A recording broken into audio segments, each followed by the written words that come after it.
gente vai aproveitar os descartes do fermento que a gente alimentou durante toda a semana. Então, e hoje a gente vai fazer um naan, ou um pão indiano. E eu tenho aqui 300 gramas de farinha de pão e eu botei 20% de farinha integral para ganhar mais estrutura. Também a gente tem 60 gramas de iogurte natural, tá? E descarte do fermento, claro, num total de 125 gramas. Para o azeite, a gente vai usar 15 gramas e 7 gramas de sal.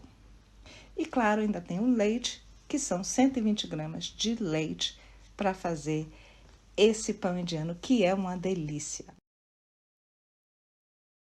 Então, vamos lá. A gente começa aqui com o leite.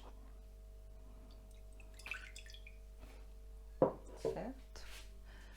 A gente vai pegar aqui o iogurte.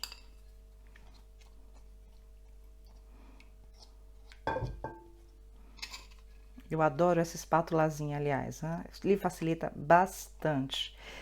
E também eu uso ela muito para alimentar o meu fermento natural, que eu uso pequenas quantidades e ela é muito prática. E aí, o que é que a gente vai fazer agora? O fermento natural. E olha só, a gente raspa tudinho aqui.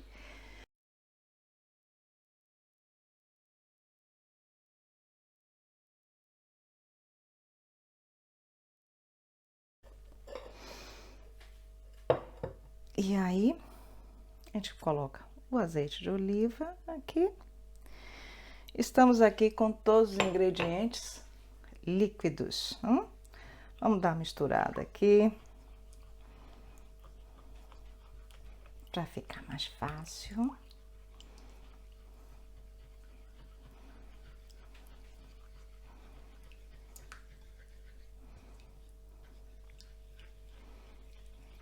E olha, interessante aqui é que esse fermento, esse descarte de fermento, ele estava na geladeira. Na verdade, o meu estava no freezer, tá? Eu congelo e eu tiro na noite anterior, quando eu vou usar. Geralmente eu tiro na sexta-feira à noite e uso no sábado. E agora que a gente está com tudo misturadinho aqui, o que é que eu vou fazer? Eu vou começar a adicionar o sal e a farinha.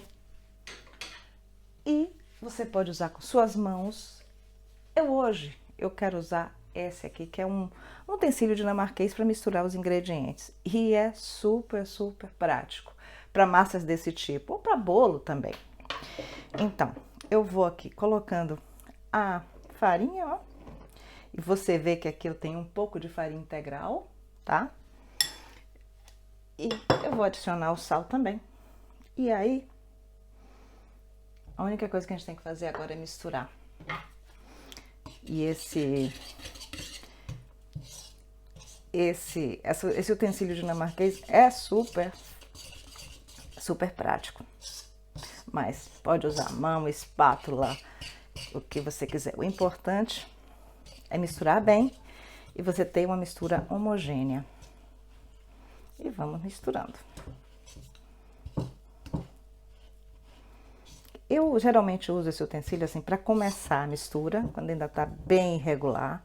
E depois, o que eu gosto é mesmo com minha mão na massa, tá vendo? Ele inicia o processo. Se você quiser, você vai até o fim, porque ele vira uma espátula. Mas eu curto pegar com a mão. Então, eu inicio o processo e depois eu faço com as minhas mãos.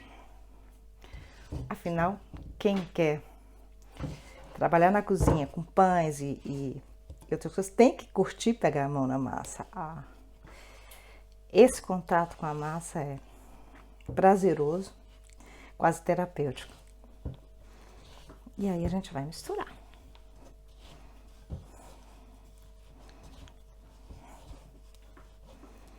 E vamos pegando aqui todos esses resquícios aqui.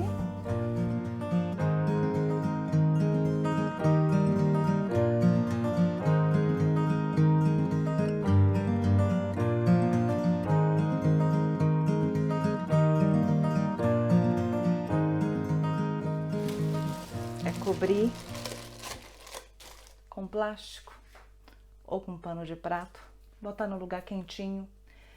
Vai durar, dependendo da temperatura da sua cozinha, de 6 a 8 horas, mas o importante é que ele dobre de tamanho. Então, cada cozinha tem a sua temperatura e cada massa vai ter um tempo, dependendo das condições do ambiente. Pronto, a massa já dobrou de tamanho e agora está na hora de dividir a massa em pedaços de 75 a 78 gramas.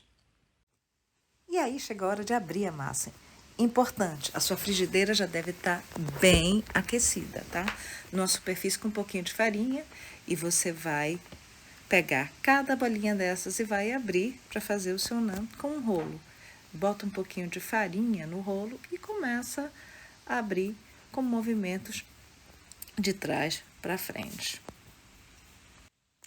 Você vira ao lado com a ajuda de uma espátula e botando um pouquinho de farinha no rolo, sem exagero, você vai abrir um pouco mais do outro lado. Colocar a massa na frigideira pré-aquecida, de 1 a 2 minutos de cada lado, e você vai ver que deve formar uma bolha de ar. Não acontecendo, nada de pânico, tá gostoso do mesmo jeito.